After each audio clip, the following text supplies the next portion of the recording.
Šteli so si za dolžnost, da obeležijo dan vode z dejavnostmi na prostovoljni osnovi. Odzvali so se vsi v 60-članskem kolektivu, je povedala Jadranka Novoselc.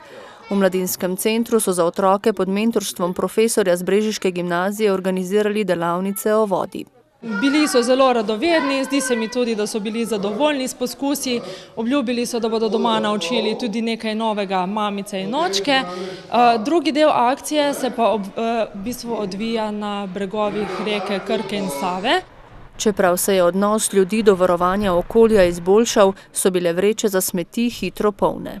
Po pravici povedano je bilo kar ogromno odpadkov. Več, kot smo pričakovali, je pa dejstvo, da poplave prinesejo odpadke tudi iz drugih občin. Tukaj je potem eno zbirno mesto. Tale prelivna polja, tukaj, ko voda preseže bregove reke Save in potem odpadki ostanejo na naših tleh.